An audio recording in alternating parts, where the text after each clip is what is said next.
매달 34만 원이 통장에 들어온다면 그것도 돈 한 푼 안 써도 가능합니다. 여러분, 반갑습니다. 오늘은 특별한 방법을 하나 알려드리려고 합니다. 통장에 돈이 있어도 기초연금을 받을 수 있는 현명한 방법, 궁금하지 않으신가요? 저는 지난 20년간 수많은 어르신들의 노후 재정을 상담해 왔습니다. 그 중에서도 가장 많이 듣는 질문이 있어요. 통장에 돈이 있으면 기초연금을 못 받는다던데 그럼 평생 모은 돈을 다 써야 하나요? 82세 박할머니도 같은 고민을 안고 저를 찾아오셨죠. 할머니는 40년간 식당 일을 하며 모은 3천만 원 때문에 기초연금을 받지 못해 속상해하셨습니다. 이 돈은 아프면 병원비로 쓰려고 모아둔 건데 이것 때문에 매달 34만 원을 못 받는다니 너무 억울해요.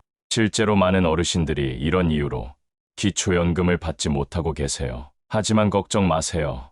통장에 들어있는 돈을 지키면서도 기초연금을 받을 수 있는 합법적인 방법이 있습니다. 놀랍게도 제가 상담해드린 어르신들 중 80%는 이 방법으로 문제를 해결하셨어요. 평생 모은 돈은 그대로 두고 매달 34만 원의 기초연금까지 받게 된 것이죠. 지금부터 제가 알려드릴 5가지의 통장 관리 방법만 따라하시면 여러분도 소중한 노후 자금을 한 푼도 잃지 않으면서 기초연금의 혜택을 누리실 수 있습니다. 이 영상 단 10분만이라도 투자하시면 여러분의 통장 잔고는 그대로 유지하면서도 매달 34만 원, 1년이면 400만 원 넘는 기초연금을 당당히 받아가는 현명한 노하우를 손에 넣으실 수 있습니다. 도대체 왜 통장에 돈이 있으면 연금을 못 받는 걸까요? 많은 분들이 나는 돈이 별로 없으니까 기초연금을 받을 수 있겠지라고 생각하십니다. 그런데 현실은 전혀 다릅니다. 우리나라 기초연금 제도에는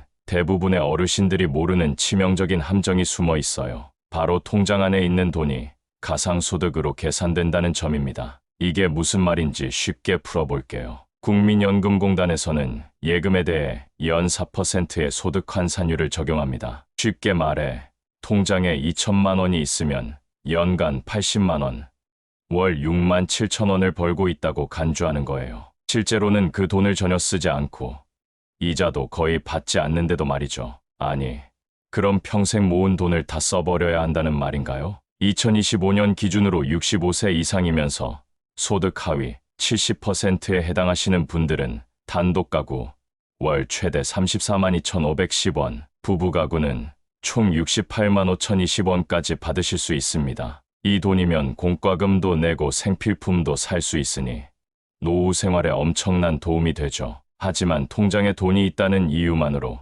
이 혜택을 놓치고 계신 분들이 너무나 많습니다. 70세 정영호 할아버지의 안타까운 사례를 들려드릴게요. 정할아버지는 월 20만 원의 국민연금을 받고 계셨고 통장에는 4천만 원이 있었어요. 자녀들이 10년간 조금씩 모아들인 돈이었죠. 나중에 큰 병원에 가게 되면 쓰려고 모아둔 건데 이 돈 때문에 기초연금을 못 받는다니 기가 막히네요. 그런데 이 4천만 원 때문에 정할아버지는 매달 13만 3천 원의 가상소득이 있는 것으로 계산되었습니다. 실제 연금 소득 20만 원과 합치면 월 소득이 33만 3천 원, 여기에 다른 재산까지 계산되면서 기초연금 수급 기준을 넘어버린 거죠. 평생 고생해서 모은 돈 때문에 오히려 손해를 보다니 이게 말이 됩니까? 안타깝게도 이게 대한민국 기초연금 제도의 현실입니다. 그러나 절대 포기하지 마세요. 지금부터 제가 알려드릴 방법들을 따라하시면 통장에 들어있는 돈도 지키면서 기초연금도 받으실 수 있습니다. 제 상담소에 오신 76세 최병국 할아버지의 이야기에 주목해보세요. 최 할아버지는 택시기사로 일하시다 은퇴하셨는데 퇴직금으로 받은 5천만 원이 통장에 있었습니다. 선생님, 저는 30년간 택시 운전하며 번 돈 말고는 아무것도 없어요. 근데 이 돈 때문에 기초연금을 못 받는다니 너무 억울해요. 월 34만 원이면 1년에 400만 원이 넘는 돈인데 그냥 포기해야 하나요? 저는 최할아버지에게 놀라운 사실을 알려드렸습니다. 할아버지, 포기하지 마세요. 이 돈을 똑똑하게 관리하면 기초연금도 받으실 수 있어요. 지금부터 제가 알려드릴 방법을 따라해 보시겠어요? 그렇게 시작된 최할아버지의 변화는 놀라웠습니다. 최할아버지는 3달 뒤 통장에 들어있는 돈은 그대로 지키면서도 매달 34만 원의 기초연금을 받게 되셨어요. 선생님, 정말 믿기지가 않네요. 돈도 그대로 있고 연금도 받고 진작 알았으면 작년부터 받았을 텐데 그동안 얼마나 손해봤는지 모르겠네요. 79세 윤영자 할머니의 사례는 더욱 극적이었습니다. 할머니는 시골에서 올라오신 분으로 농지를 팔아 받은 2억 원이 통장에 있었어요. 서울 사는 아들네 가까이 오려고 농사 짓던 땅 다 팔았어요. 근데 집값이 너무 비싸서 아직 못 샀어요. 이렇게 큰 돈이 있으니 연금은 꿈도 못 꾸겠죠? 이렇게 큰 금액이면 당연히 기초연금은 꿈도 못 꿀 상황으로 보였지만 저희는 특별한 방법으로 이 문제도 해결했어요. 윤할머니도 6개월 후 기초연금을 받게 되셨습니다. 이런 사례들을 보면서 제가 깨달은 중요한 진실은 이것입니다. 문제는 돈이 있냐 없냐가 아니라 그 돈을 어떻게 관리하느냐에 달려 있다는 점이에요. 기초연금 제도는 복잡해 보이지만 몇 가지 핵심 원칙만 알면 누구나 현명하게 대처할 수 있습니다. 20년간 8천여 명의 어르신들을 상담하면서 제가 발견한 가장 효과적인 방법들을 이제부터 하나씩 소개해 드리겠습니다. 지금까지 가장 성공적이었던 사례들의 공통점은 무엇일까요? 이젠 그 비밀을 하나씩 풀어보겠습니다. 자, 이제 제가 20년간 노후 재정 상담을 하며 발견한 기초연금 수급을 위한 5가지 황금 비법을 하나씩 알려드리겠습니다. 첫 번째 방법은 생활비 통장 최적화입니다. 통장에 얼마를 남겨둬야 할까요? 제 경험으로는 4개월에서 6개월 정도의 생활비가 가장 이상적입니다. 이건 수천 건의 상담 경험에서 나온 황금 비율이에요. 너무 적으면 갑작스러운 의료비나 긴급 상황에 대처할 수 없고 너무 많으면 소득 인정액이 높아져서 기초연금을 받을 수 없게 됩니다. 예를 들어 보겠습니다. 월 생활비가 80만 원이라면 480만 원, 100만 원이라면 600만 원 정도가 적당합니다. 이 정도면 갑자기 아프거나 급한 일이 생겨도 대처할 수 있고 기초연금 소득 기준에도 크게 영향을 주지 않아요. 73세 오미경 할머니의 사례를 들어볼게요. 오 할머니는 통장에 4천만 원이 있었는데 이 중 540만 원만 일반 통장에 남기고 나머지는 다른 방법으로 관리했더니 무사히 기초연금을 받게 되셨습니다. 선생님, 통장에서 얼마만 빼면 되는지 정확한 계산법이 있나요? 네, 있습니다.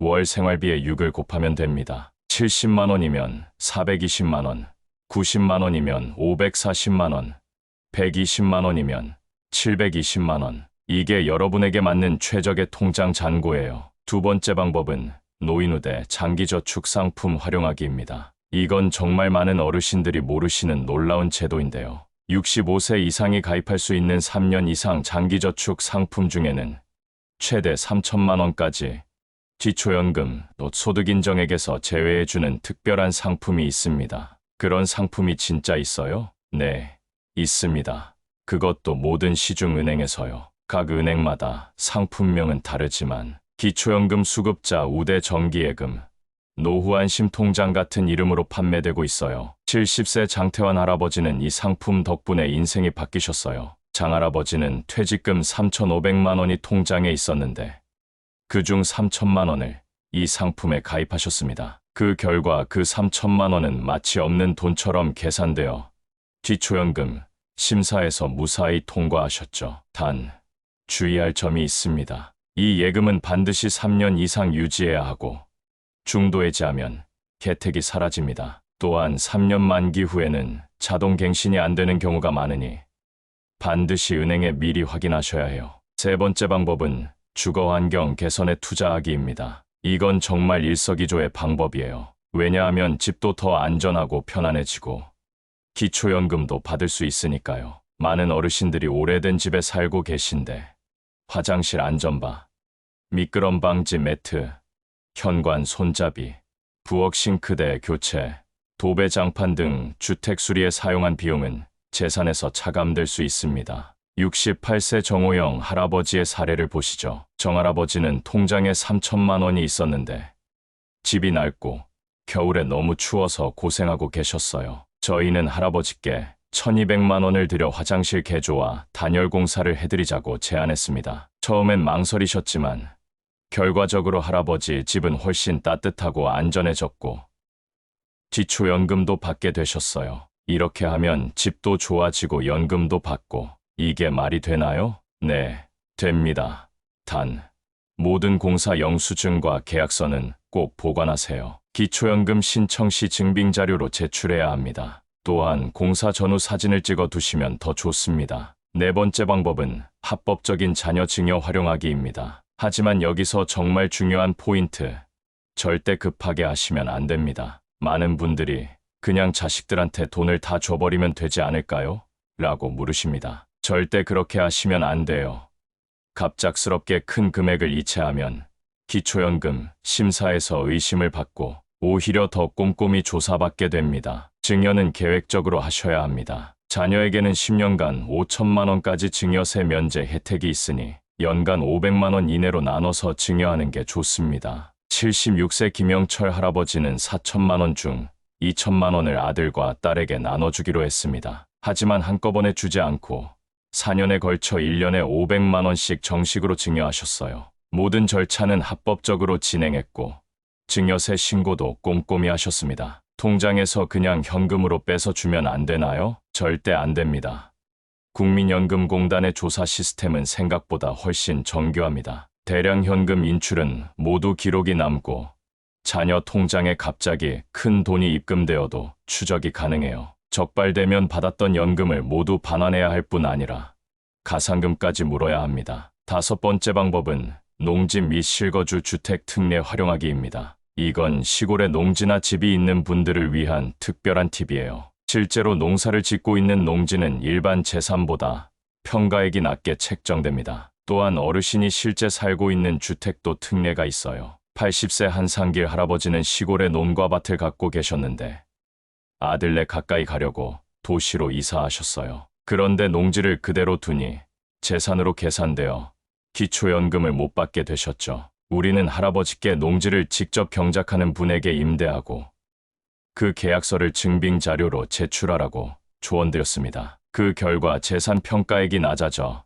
기초연금을 받게 되셨어요. 모든 방법의 핵심은 바로 계획성입니다. 갑자기 큰 돈을 움직이면 오히려 의심을 살 수 있어요. 기초연금 신청 최소 3개월, 가능하면 6개월 전부터 준비를 시작하세요. 이제 실제 적용을 위한 타임라인을 알려드릴게요. 기초연금 신청 6개월 전에는 모든 금융 자산을 파악하고 목록을 작성하세요. 각 은행의 통장 잔고, 적금, 보험 해지 환급금까지 꼼꼼히 확인하는 거예요. 주거 상황도 점검하고 필요한 수리가 있는지 살펴보세요. 자녀들과도 증여 계획을 상의해 두시고요. 기초연금 신청 3개월 전에는 노인우대 장기저축 상품을 비교해 보세요. 은행마다 금리와 조건이 다르니 가장 유리한 상품을 선택하는 게 좋습니다. 주택 수리가 필요하다면 견적서를 받고 필요한 서류도 준비해 두세요. 기초연금 신청 한 달 전에는 통장 정리를 마무리하고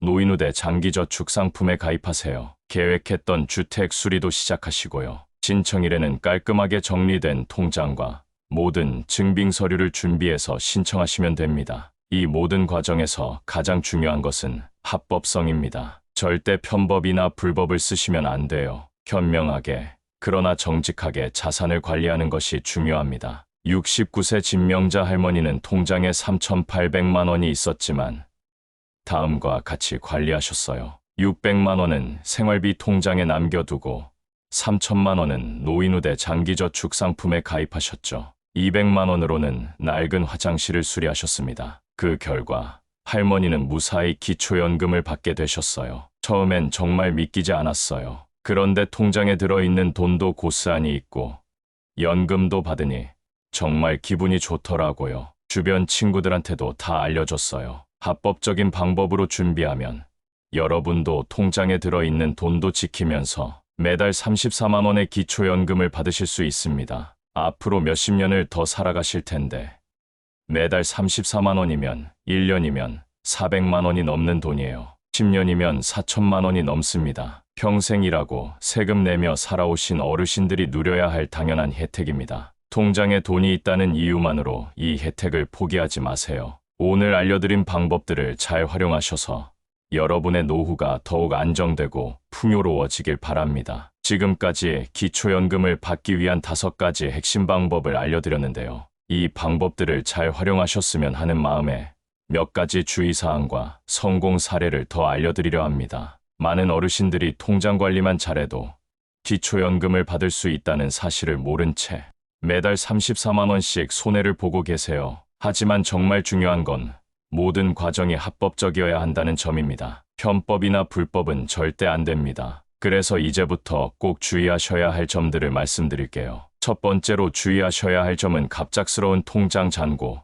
변동을 피하는 것입니다. 기초연금 신청 직전에 큰 금액을 갑자기 인출하거나 이체하면 오히려 의심을 살 수 있어요. 73세 강미영 할머니의 경우가 그랬습니다. 선생님, 저 기초연금 신청하러 가기 일주일 전에 통장에서 돈을 빼도 되나요? 절대 안 됩니다. 강할머니께 최소 3개월 전부터 준비하시라고 조언드렸죠. 그래서 강할머니는 6개월에 걸쳐 조금씩 계획적으로 자산을 관리하셨고 결국 기초연금을 받는데 성공하셨습니다. 두 번째 주의점은 모든 거래의 투명성입니다. 통장에서 현금으로 대량 인출한 후 그 돈이 어디로 갔는지 설명하지 못하면 큰 문제가 생길 수 있어요. 기초연금 심사 과정에서 최근 5년간의 모든 금융거래 내역을 조회할 수 있다는 점 꼭 기억하세요. 80세 박종철 할아버지는 통장에서 2천만 원을 현금으로 인출한 후 그 용도를 설명하지 못해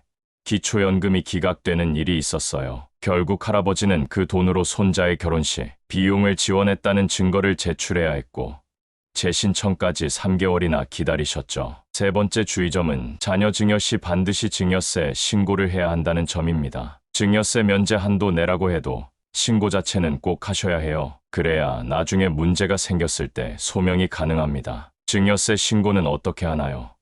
너무 복잡하지 않을까요? 걱정 마세요. 증여세 면제 범위 아니면 신고 절차가 아주 간단합니다. 국세청 홈페이지나 가까운 세무서에서 도움을 받으실 수 있어요. 76세 최영진 할아버지는 자녀 증여를 계획적으로 하고 매번 증여세 신고를 꼼꼼히 하셨기 때문에 나중에 기초연금 심사에서 전혀 문제가 없었답니다. 네 번째 주의점은 배우자가 있는 경우 부부 공동으로 자산 관리 계획을 세워야 한다는 점입니다. 기초연금은 부부가 모두 수급자인 경우 개인당 최대 34만 2,510원, 둘이 합쳐 68만 5,020원까지 받을 수 있어요. 그만큼 더 꼼꼼한 자산 관리가 필요합니다. 68세 김영수 할아버지와 65세 이명자 할머니 부부의 사례를 보시죠. 두 분의 통장 잔고를 합치면 7천만 원이 넘었지만 둘 다 합법적인 방법으로 관리해서 각각 기초연금을 받게 되셨어요. 첫째, 생활비 통장은 하나만 남기고 둘째, 각자 노인우대 장기저축 상품에 가입하셨고 셋째, 집 수리에 투자하셨습니다. 결과적으로 매달 68만 원 넘게 연금을 받게 되셨죠. 1년이면 800만 원이 넘는 돈인데 정말 대단하네요. 이런 주의점들을 지키시면서 제가 알려드린 방법들을 활용하시면 여러분도 기초연금을 받으실 수 있을 겁니다. 이제 그동안 제가 상담해드린 분들 중에서 가장 감동적인 성공 사례를 몇 가지 더 들려드릴게요. 87세 한영숙 할머니는 6년 동안 기초연금 신청에 계속 실패하셨어요. 통장에 6천만 원이 있었기 때문이죠. 그런데 저희 상담 후 3천만 원은 노인우대 장기저축 상품에 가입하고 1,500만 원은 오래된 주택 수리에 500만 원은 손자에게 증여하고 나머지 1,000만 원만 생활비 통장에 남겨두셨어요. 7번째 도전에서 마침내 기초연금을 받게 되셨죠. 선생님, 78살에 받기 시작했으니 87살인 지금까지 9년째 받고 있어요. 지금까지 3,600만 원 넘게 받았네요. 진작 알았으면 좋았을 텐데. 80세 박상철 할아버지의 사례도 인상적입니다. 할아버지는 농지를 갖고 계셨는데 나이가 들어 더 이상 농사를 지을 수 없게 되었어요. 하지만 그 농지 때문에 기초연금 수급 대상에서 제외되셨죠. 저희 조언에 따라 농지를 친척에게 임대하고 계약서를 증빙 자료로 제출하셨더니 기초연금을 받을 수 있게 되셨답니다. 기초연금은 여러분의 당연한 권리입니다. 평생 일하고 세금 내며 이 나라의 발전을 위해 헌신하신 어르신들께 드리는 최소한의 보답이죠. 돈이 있다고 해서 이 권리를 포기할 필요는 없습니다. 합법적인 방법으로 현명하게 준비하시면 됩니다. 기초연금 제도의 목적은 무엇일까요?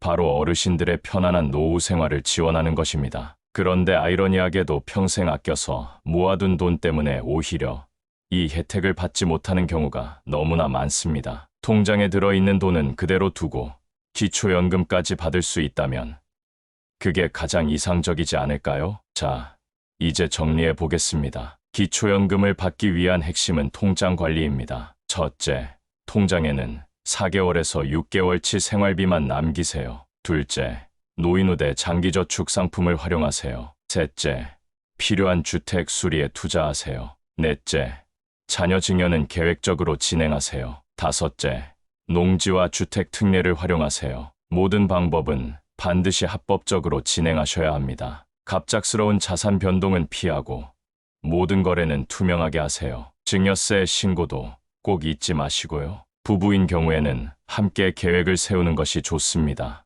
기초연금을 받기 위한 준비는 최소 3개월, 가능하면 6개월 전부터 시작하세요. 모든 과정을 꼼꼼하게 기록하고 필요한 증빙 서류를 챙기는 것도 잊지 마세요. 여러분의 노후 자금을 지키면서도 매달 34만 원의 기초연금을 받을 수 있다는 거 이제 믿으시겠죠? 이 방법들을 통해 더 풍요롭고 안정적인 노후를 보내시길 진심으로 바랍니다. 제가 20년간 연금 상담을 하면서 가장 보람 있었던 순간은 바로 어르신들이 진작 알았으면 좋았을 텐데 라고 하실 때였어요. 그래서 오늘 이 이야기를 여러분과 나누고 싶었습니다. 이 정보가 여러분의 노후 생활에 조금이라도 도움이 되길 바랍니다. 85 김순자 할머니의 말씀을 전해드리며 마무리할게요. 늦었다고 생각할 때가 가장 빠른 때래요. 저는 84세 처음 기초연금을 받았어요. 1년 동안 400만 원이 더 생겼죠. 이 돈으로 손자 손녀들 용돈도 주고 틀니도 새로 했어요. 정말 감사해요. 어르신 여러분, 통장에 들어있는 돈 지키면서 기초연금까지 받는 현명한 노후 준비 꼭 시작해보세요. 지금이 바로 그 시작하기 가장 좋은 때입니다. 저와 함께한 시간이 도움이 되셨다면 구독과 좋아요로 응원해주세요. 댓글로 여러분만의 금융 고민이나 질문을 남겨주시면 다음 영상에서 자세히 다루겠습니다. 특히 어떤 금융 주제에 관심이 있으신지 알려주시면 더 유익한 콘텐츠를 준비할 수 있습니다. 주변에 은퇴하신 부모님이나 이웃 어르신들께도 이 정보를 나눠주세요. 금융 지식은 공유할수록 더 큰 가치를 발휘합니다. 여러분의 작은 관심이 누군가의 노후 생활에 큰 변화를 가져올 수 있습니다. 오늘도 끝까지 시청해 주셔서 진심으로 감사합니다. 여러분의 노후가 더 안정적이고 풍요로워지길 진심으로 응원합니다. 감사합니다.